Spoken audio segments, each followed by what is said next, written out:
함께 보실 하나님의 말씀은 여호수아서 8장 30절로 35절까지 말씀입니다.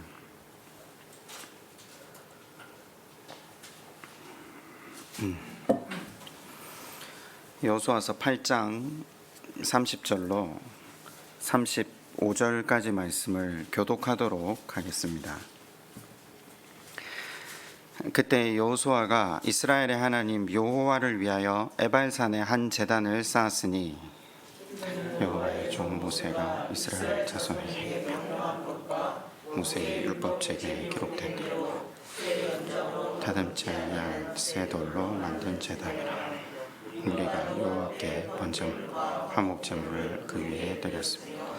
여호수아가 거기서 모세가 기록한 율법을 이스라엘 자손의 목전에서 그 돌에 기록하매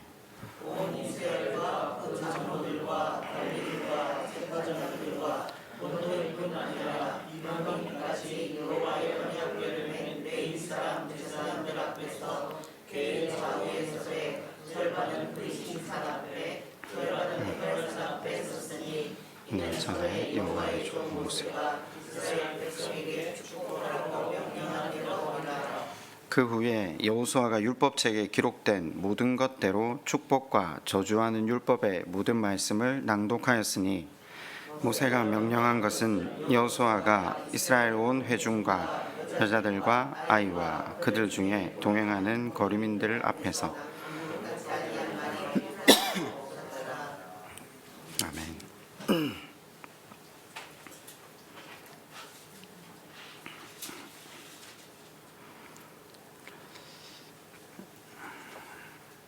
축복과 저주의 비유 시리즈로 말씀을 지난주부터 상고하고 있습니다. 지난주 설교 마지막 부분에 어느 산이 축복산이고 어느 산이 저주산이냐고, 과연 축복의 산은 저주의 산은 있냐라는 질문을 끝으로 설교를 매듭을 지었더랬습니다. 아마 댁에 가셔서 말씀을 읽으시면서 축복의 산, 저주의 산, 그리심과 에발산 비유를 어떻게 해석해야 할지 고민해 보셨을 겁니다. 긴 평생 신앙생활을 해오신 분이 대부분인 우리 교회에 아마 불순종하면 벌받고 순종하면 복받는다. 이제 목사가 질문을 하면 여기 뻔하게 답은 적혀 있잖아요. 그리심산이 축복산이라고 뻔하게 적혀 있는 답을 가지고 질문을 하지 않았을 건 뻔하고, 그렇다면 뭔가 함정이 있을 것이라는 것도 고민하셨을 테고, 아니 이제 시냇가 교회에 다니시면서 말씀을 들어 오셨다면 순종하면 복받고 불순종하면 저주받는다, 크게 말하면 이 신명기 사관의 말씀에 대해서 한 번쯤은 고개를 갸우뚱할 수 있어야 하지 않겠습니까? 창세기를 감동하고 있는 인간의 역사의 모토가 무엇이라고 말씀을 드렸습니까? 거짓이라고 말씀을 드린 적이 있습니다. 기억하십니까? 아브라함의 거짓말, 이삭의 거짓말, 야곱의 거짓말, 요셉의 이기심, 형들의 거짓말, 형들이 동생을 팔아놓고 그 동생이 죽었다고 아버지께 거짓말하잖아요. 그런데 창세기를 잘 읽어보신 분들은 아시다시피 이 사람들이 자기가 자식을 낳고 기르는 그 20년 동안 자기 아버지한테 거짓말하잖아요.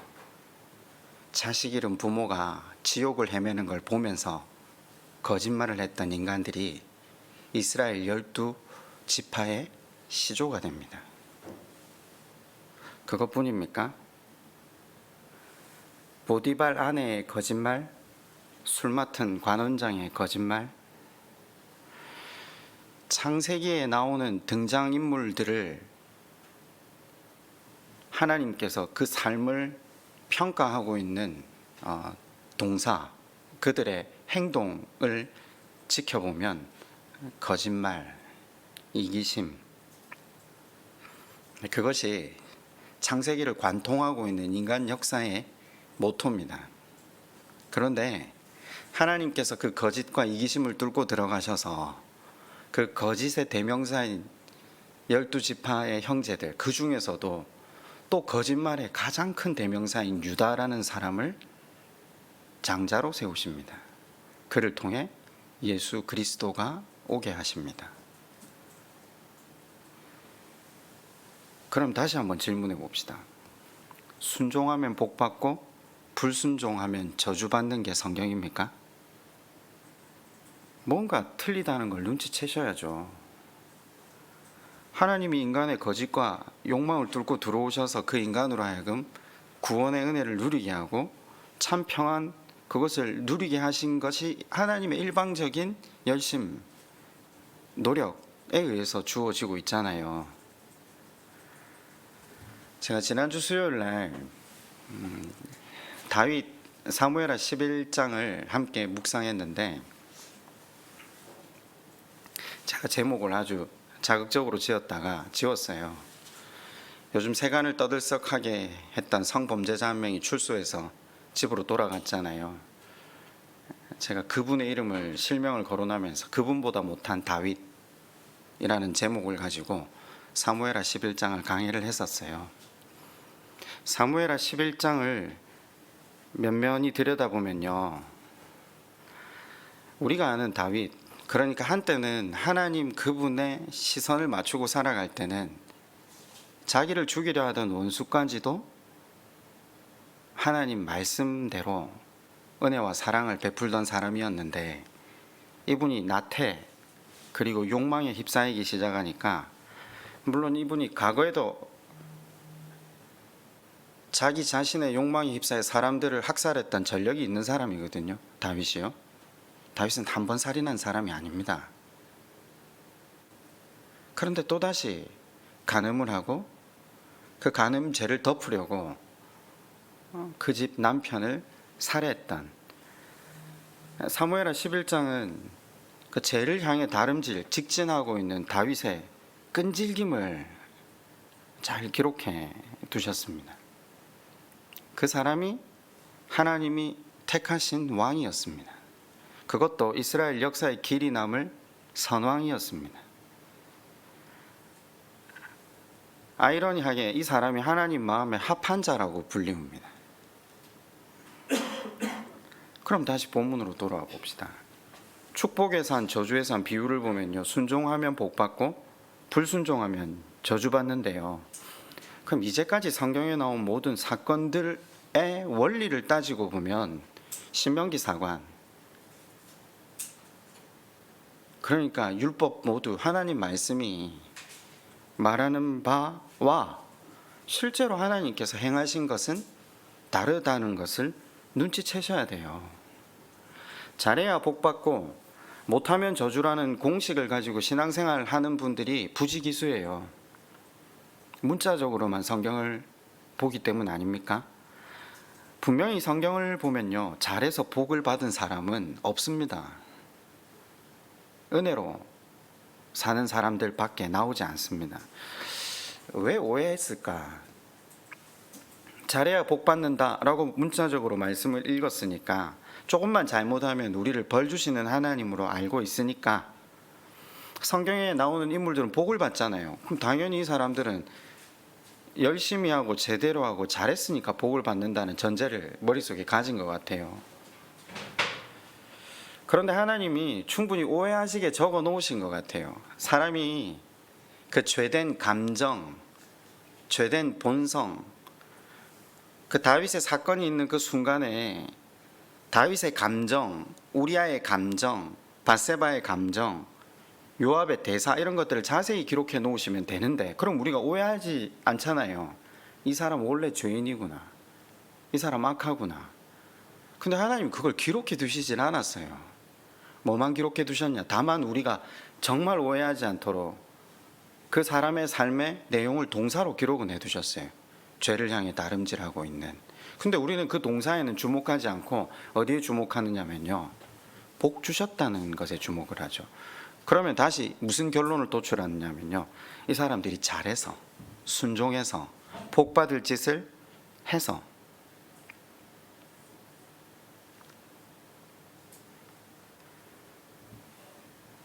하나님께서 사람들의 그 죄악된 감정이나 대사들을 왜 밝히시지 않았는가? 지난주 수요일날 제가 하나 예를 들면서 설명을 한번 드렸어요. 여러분, 자식이 죄를 지었을 때 벌을 주는 이유가 뭡니까? 사람답게 살게 하려게 하는 게 목적이잖아요. 하나님과 바르게 관계를 맺게 하는 것. 그 자식의 잘못을 사람들로 하여금 알게 해서 그 자식을 수치스럽게 하려는 부모가 과연 있습니까? 하나님은 우리 아버지시잖아요. 우리가 일평생 살아오면서 은밀한 곳에서 혹은 내 안의 죄들을 하나님께서 밝히셔서 우리로 수치스럽지 않게 하게 하셔서 우리가 여기 앉아 있는 것 아닙니까?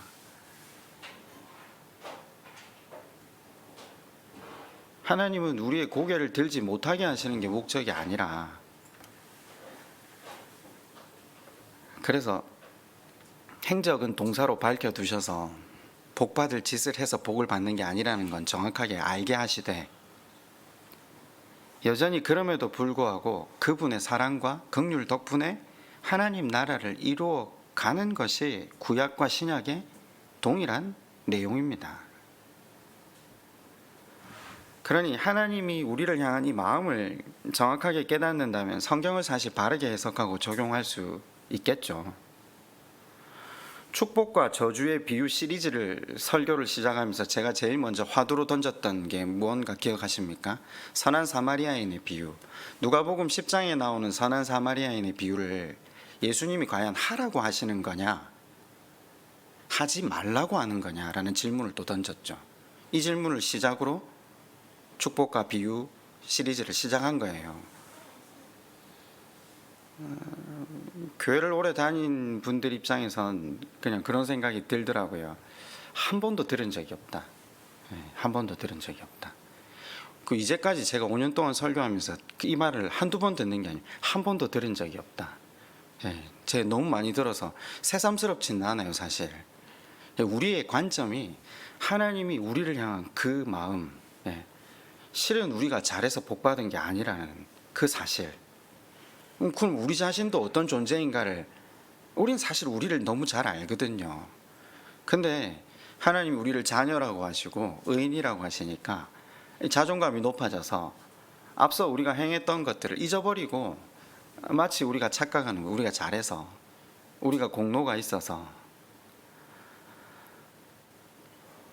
선한 사마리아인의 삶을 살아라고 하는 건지, 아니면 그렇게 살면 구원과 거리가 멀다라고 말씀하고 계시는 건지 한번 살펴보라고. 초반에는 이렇게 이야기를 한번 드리면 목사님 또 이단이 아닙니까? 이런 식의 질문들을 많이 받곤 했는데, 축복과 저주에서 한 퍼포먼스의 의미를 알면 동시에 지금 사마리아인 비유의 답을 알게 됩니다. 그럴 수밖에 없는 거죠. 우리가 지난주 여호수아가 그리심산, 에발산 두 산에 12지파를 나누어 세우거든요. 언약을 갱신합니다. 이전에 아간의 범죄로 인해서 언약이 망가졌잖아요. 이스라엘의 범죄로 인해서. 그래서 다시 여기서 축복의 말씀을 낭독하는데, 이 일이 갑자기 행해진 게 아니라 일전에 모세가 광야에서 신명기에서 이미 명령했던 일입니다. 가나안에 들어가거든 꼭 이렇게 해라. 한번 찾아보실래요? 신명기 11장 26절입니다. 한번 찾아봅시다.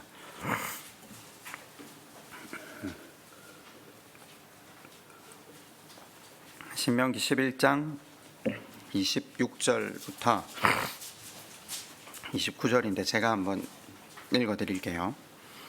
내가 오늘 복과 저주를 너희 앞에 두나니, 모세가 하는 말입니다. 너희가 만일 내가 오늘 너희에게 명하는 너희의 하나님 여호와의 명령을 들으면 복이 될 것이요.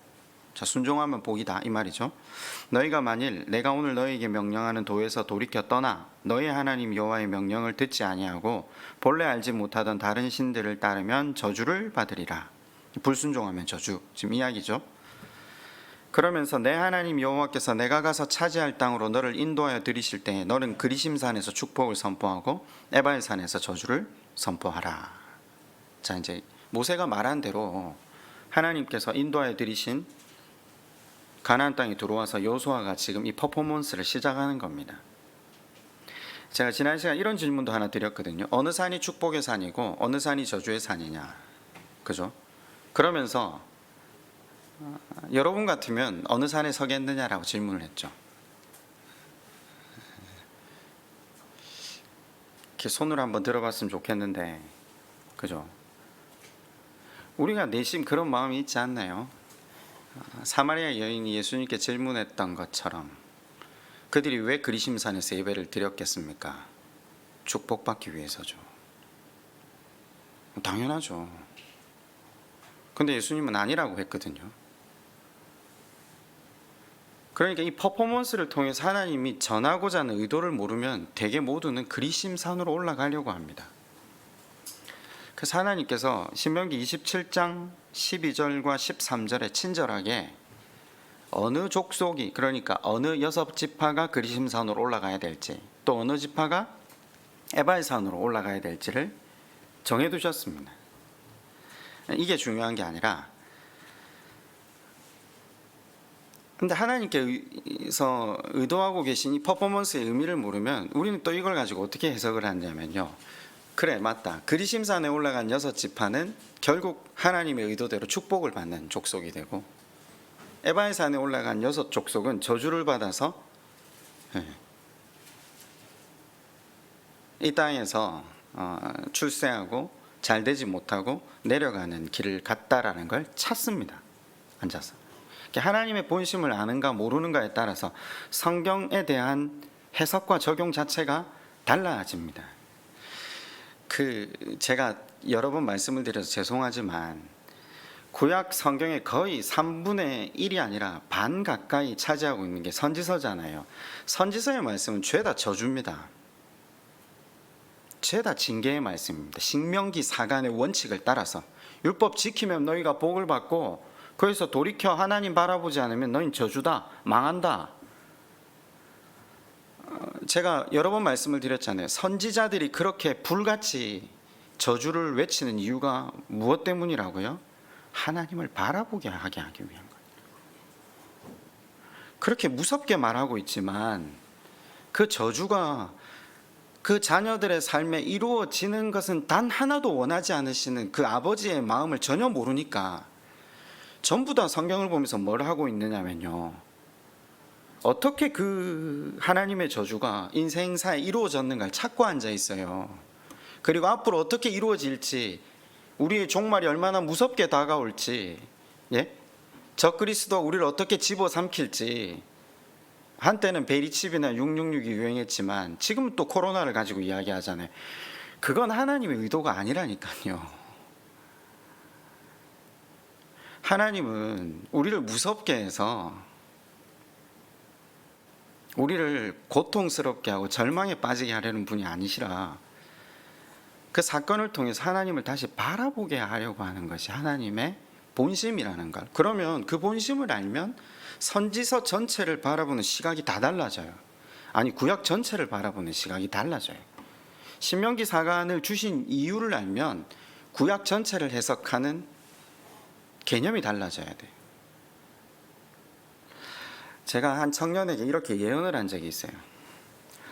너 그렇게 죄악의 길을 계속해서 걸어가면 너는 반드시 길바닥에서 죽을 거야. 제 얼굴과 얼굴을 마주 보면서 이야기했어요.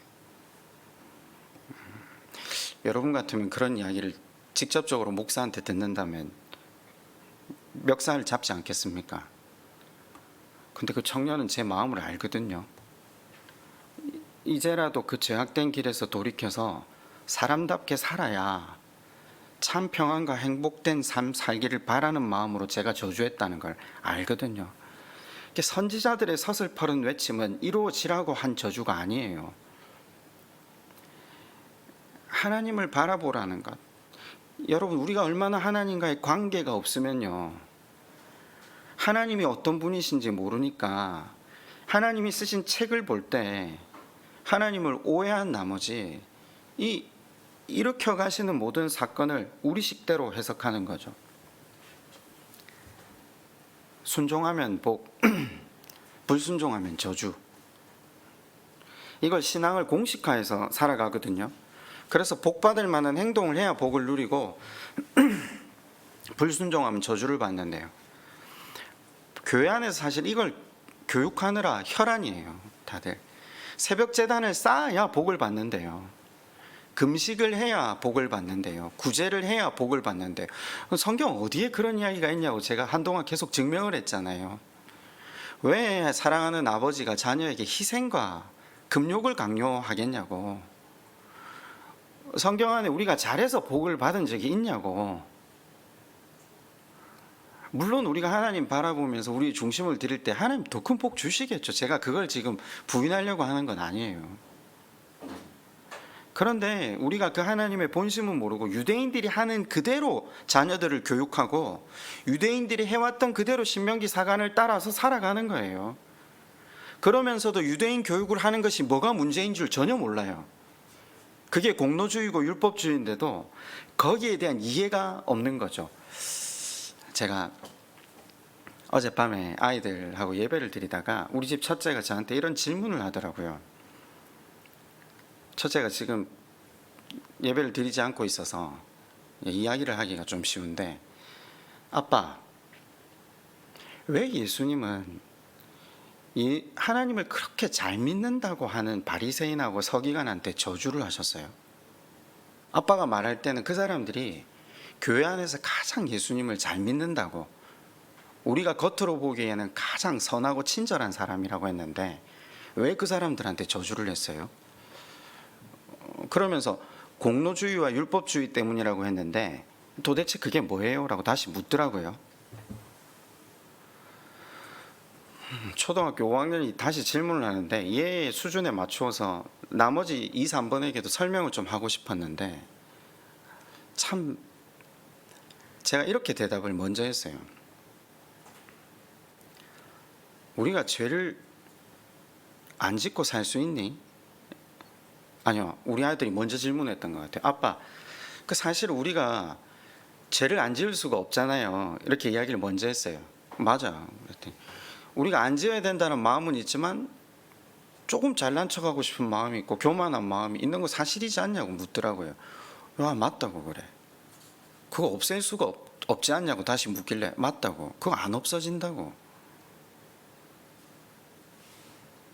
그래서 우리가 하나님 앞에 죄인됨을 알고 회개하는 거라고.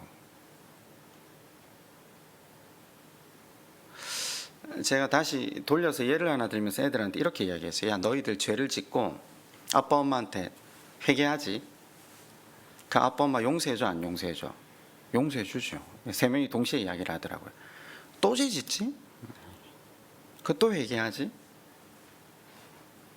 그 또 죄 짓지? 그 또 회개하지? 그 또 죄 짓지? 또 회개하지? 이걸 한 10번 정도 이야기를 했어요. 그래서 아빠 엄마가 너희들 버려?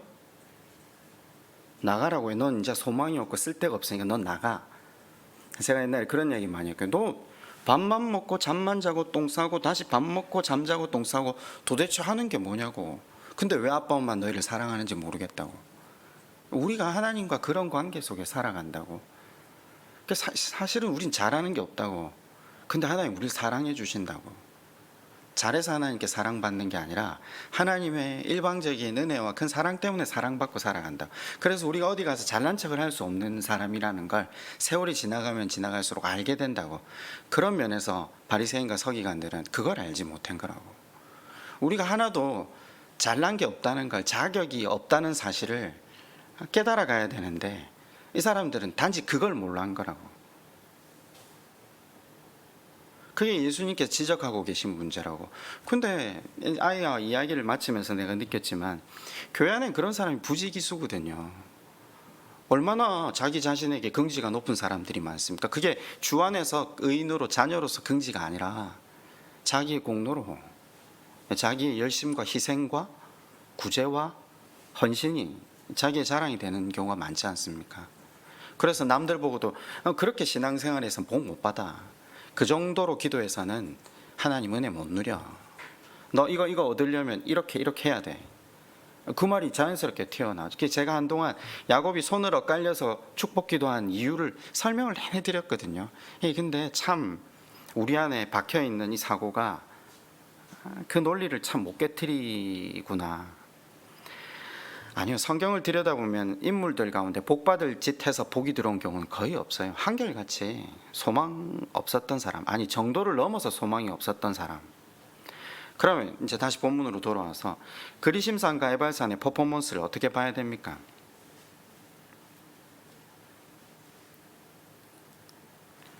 여러분, 하나님은요 순종해서 복 주고 불순종하면 벌 주시는 분 맞는데, 근데 하나님 원래 복 주시기로 작정한 분이세요. 그걸 넘어서서 우리에게 하나님 나라를 유업으로 주시고 우리의 어떠함과 상관없이 그분의 열심으로 우리의 구원은 이루어져 가고 있어요. 그죠? 그런데 그분이 우리에게 율법을 주신 이유가 뭐죠? 신명기 4간을 주신 이유가 뭐죠? 퍼포먼스를, 이 그리심과 에바에산의 퍼포먼스를 하시는 이유가 뭐죠? 우리는 복 자체가 목적이잖아요. 마치 꼭 그런 거죠. 야, 너 이번에 시험 100점 맞으면 아빠가 너 원하는 선물 하나 사줄게. 그죠? 일단 이게 얘가, 여러분이 생각하는 얘와 제 얘가 좀 다를 수는 있어요. 저는 아이가 공부를 잘해서 좋은 학교에 들어가고 좋은 직장을 얻는 게 목적이 아니거든요. 저는 지금 초등학생, 중학생, 고등학교를 살아가면서 이 아이에게 공부라는 게 주어져 있는 과업이니까 이걸 통해서 성실과 정직을 훈련하게 하고 싶어요. 적어도 이 땅을 살아가면서 그 때때마다 자기에게 주어진 것들을 통해 성실과 정직을 훈련하지 못하면 하나님 그분을 성실하고 정직하게 섬긴다는 게 불가능하거든요. 저는 저의 목적이 아이에게 공부를 성실하게 그리고 정직하게 하게 훈련을 하게 하는 목적으로서 시키거든요. 근데 아이의 목적은 뭐죠? 100점 받아서 선물 받는 게 목적이에요. 이러면 이해가 가십니까? 그리심산과 에발산의 퍼포먼스를 하는 이유가 여기 있다니까요. 하나님은 하나님 그분과 교제하고 하나님 나라를 이루어가게 하기 위한 게 하나님이 이 퍼포먼스를 하는 목적이세요. 신명기 4간을 주신 이유라는 거죠. 그래서 오늘 우리가 읽은 명령이 30절부터 기록되어 있잖아요. 뭐라고 기록되어 있죠? 제단을 쌓을 때 31절에요. 율법책에 기록된 대로 새 연장으로 다듬지 아니한 새 돌로 만든 제단이라 무리가 여호와께 번제물과 화목제물을 그 위에 드렸으며, 그러니까 새로 연장을 다듬지 말라, 지금 이 말이잖아요. 무슨 말이죠? 제단이라는 것은 하나님께 나아가는 유일한 길이거든요. 제사를 드림으로 죄된 인간이 하나님과 교제하거든요. 그런데 그 하나님과 만남의 통로인 제단을 만드는데 새 연장을 대서 다듬지 말라. 무슨 말입니까? 인간적인 방법과 노력으로 하나님 앞에 나아가는 걸 그치라. 지금 이 표현입니다. 앞에서 여호수아를 연이어 살폈잖아요. 공로주의, 율법주의, 이게 뭐라고요? 성령 회방죄라고 했잖아요. 하나님이 여리고를 치신 것이지 인간이 그것에 기여한 게 없다는 것. 물론 하나님이 항상 쳐주시잖아요. 야, 너희가 7바퀴를 입을 다물고 돌아온 너희 순종이 커서. 그건 하나님 입장이죠. 근데 성을 무릇뜨리신 분은 하나님이시잖아요. 거기서 뒤돌아서서 나와서 그걸 간증하고 다녀서는 안 된다, 지금 이 말이죠. 하나님만 높일 수 있으면 모르겠습니다만은 우리가 조금 하나님께 시선을 딱 떼면 이런 마음이 드는 거죠. 적어도 내가 너보다는 봉사를 좀 더 했고, 적어도 내가 너보다 뭘 좀 더 알고, 적어도 내가 너보다는 기도를 좀 더 했다. 이것 자체가 바리새인과 서기관, 공로주의와 율법주의라는 거죠. 하나님이 원하시는 제사는 앞에 뭐라고 배웠습니까? 상한 심령이라, 자격 없음을 아는 자세로 하나님 앞에 나오는 것, 제단을 꾸미지 말라는 의미 동일한 겁니다. 인간의 노력, 인간의 방법으로 하나님 앞에 나아가려 하지 말라. 순종한 것이 하나님 앞에 조건이 되어서는 안 된다, 지금 이 이야기입니다. 물론 우리가 개인적으로 기도할 때 하나님 앞에 그렇게 기도할 수 있죠. 하나님, 일전에 제가 그 하나님께 은혜에 감사해서 이것도 내어놓았고 이렇게도 헌신했지 않습니까? 말은 할 수 있죠. 제가 그걸 하지 말라는 말은 아닙니다. 근데 그걸 사람 앞에서 하면 문제가 되는 거죠. 우리 안에 자랑이 있고 긍지가 있고 자존감이 높은 것, 그거 당연하잖아요. 하나님 우리를 의인이라 부르시고 자녀라고 칭해 주셨으니까. 우리 안의 문제죠. 여러분, 지금 읽으신 축복과 저주의 산 이제 이해가 되십니까? 순종하면 복 받고 불순종하면 저주 받는다는 걸 이야기하려고 하는 게 아니에요. 하나님 그런 분 아니세요. 그럼 이게 신명기사관 순종하라, 불순종은 안 된다, 명령을 주신 의도가 무엇인지를 이 제단 쌓는 법을 전하시면서 우리에게 가르치려고 하는 겁니다. 결국 순종해서 복 받는다, 이게 우리 신앙의 공식이 되어버리면요, 순종은 복을 받기 위한 수단이 됩니다. 말은 축복의 산이고 저주의 산인데 축복의 산이 주제가 아니라 저주가 주제가 아니라 실제로 주제는 하나님과의 관계잖아요. 그 관계로 나아오게 초대하기 위해서 하나님께서 퍼포먼스를 하시는데, 우리가 그 관계가 목적이 아니라 복 자체가 우리 삶의 목적이 되어버리면 순종이 수단이 되고, 순종이라는 것이 우리의 노력이 되고 우리의 공이 되고 나중에 의가 되는 거죠. 이게 결국은 하나님께 시선을 뗀 모든 그리스도인들이 걸어갔던, 성경에 많은 신앙의 선배들이 걸어갔던 길 아닙니까?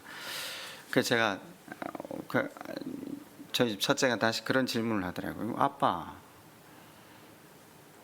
하나님, 예수님이 그렇게 우리가 반복하는 죄를 지을 수밖에 없는 존재여서 예수님을 보내셨고 예수님의 십자가를 통해 우리의 죄를 다 덮으셨다면 우리 이제 회개할 필요가 없는 거 아니에요? 이렇게 다시 질문을 하더라고요. 그냥 너 질문 진짜 잘했다고. 근데 너 매일 죄 다시 지어 안 지어? 했더니 짓는다고 하더라고요. 근데 그걸 하나님께서 예수님을 보내셔서 십자가의 모든 은총으로 다 덮으셨다고. 그럼 이제 우리의 회개가 뭐가 돼야 되지? 물으니까 감사네요 하더라고요. 초등학교 5학년 이해한 걸 보면서 5년 동안 설명을 했는데 우리 교인들도 조금은 이해하겠구나. 요즘 저희 아들이 지금 집에서 어쩔 수 없이 제 설교를 듣고 있거든요. 몇 번 안 들었는데 얘가 이해를 하는 걸 보니까 이 반복의 효과가 있구나. 신명기사관은 레위기 말씀의 축약이잖아요. 레위기는 구약 그 자체거든요. 근데 하나님 마음이 이해가 되면 구약이 개념이 정돈이 되는 겁니다. 그럼 이제 신약하고 부딪히지 않아요. 신약은 늘 은혜를 강조했잖아요. 우리의 열심이나 노력으로 천국 가는 게 아니라 전적인 십자가의 은혜다. 그래, 저는 되게 이해가 안 갔던 게, 그러면서 왜 기도를 열심히 해야, 선을 행해야 복을 받는다, 금식하고 헌신해야 하나님께서 더 큰 복을 주신다, 이게 상충되더라고요, 굉장히. 근데 교회 안에서 그걸 설명해 주는 사람이 없었어요. 한쪽으로는 두려워하면서 하나님 앞에 나아가고, 그 경외를 그렇게 설명하긴 하지만 두려워하고 사랑하는 것, 그죠? 아니요, 하나님은 그냥 우리에게 복이십니다. 죄인인 우리가 하나님 앞에 설 수 없는데 하나님께서 스스로 그걸 해결하심으로 우리를 그 앞에 세우셨습니다. 우리는 그 은혜를 우리의 공로로 여기지 않습니다. 그런데 구약은 순종하면 복 주고 불순종하면 저주다. 이제 안 부딪히셔야 돼요. 안 부딪히셔야 돼요. 그래, 신약에서요, 이게 왜 여러분 신약을 읽을 때 이해가 안 가셨냐면, 은혜를 이야기하면서 누구를 예를 드는지 아십니까? 예수님이 구약의 인물들을 예를 들어요. 아브라함이 그랬지 않냐, 다윗이 그랬지 않냐, 입다가 그랬지 않냐, 기도 한번 제대로 안 했던 삼손이 그랬지 않냐, 이런 말을 하는데, 우린 전부 다 그 사람들의 아까 감정, 대사들이 기록되어 있지 않으니까 복받을 짓을 해서 복받았다고 생각했거든요. 아니요. 구약의 모든 백성이 배우고 있는 순종은요, 복받기 위한 수단으로 제시되는 게 아니에요. 니네가 그만큼 한 만큼에 비례해서 복을 받지 못하면 보상을 요구할 수 있다, 이런 이야기를 하는 게 아니라는 걸 눈치채셔야 돼요. 결국 이게 이해가 안 되니까 율법주의 신앙의 틀에 갇히고요. 이 개념을 이해하지 못했으니까 이런 질문을 하는 거죠. 내가 순종했는데 왜 하나님 나한테 복 안 주십니까? 내가 할 만큼 하나님 섬겼는데 왜 내한테 이런 고난을 주시는 이유가 뭡니까? 이거 완전히 엉뚱한 데로 흘러가는 거죠. 그럼 또 누군가 어디 뭐 전도사님 같은 분 만나가지고 뭘 더 하면 하나님께서 그 문제 해결해 주실 것, 전부 다 말도 안 되는 이야기를 하고 앉아 있는데, 근데 다 서로 간에 또 말이 되더라고요. 그러니까 또 열심히 다시 해요. 그 하나님은 그렇게 엉뚱하게 이야기하는 사람들의 입술을 들어서라도 다시 또 하나님 바라보게 하시더라고요. 제가 요한이하고 마지막 대화로 이런 이야기를 했어요. 하나님은 잘하시는 걸 원하지 않아. 하나님은 감사로 나오는 걸 원하셔.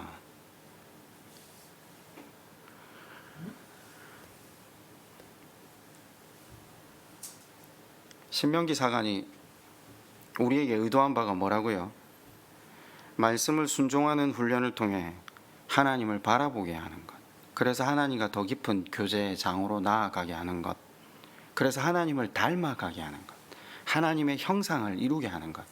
여러분, 예수 그리스도의 장성한 분량에까지 자라간다는 말이 뭐죠? 행위를 행하는 게 아니라 그분의 성품을 닮아가는 것.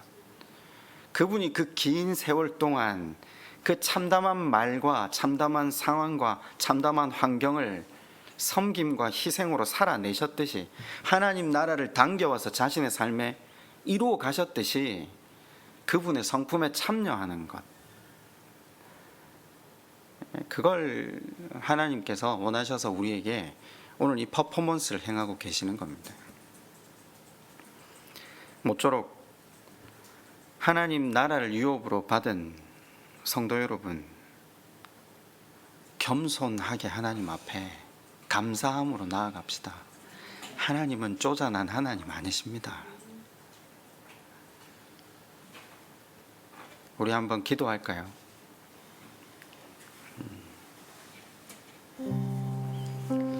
말씀을 읽고 기도할 때마다 하나님의 마음을 더 깊이 좀 깨달아가게 해달라고, 그래서 성경이 말하고 있는 진리가 자유케 한다라는 것이 우리 삶 속에 체화되기를, 우리 그렇게 한번 하나님 앞에 함께 간구했으면 좋겠습니다. 기도하겠습니다. 아버지 하나님,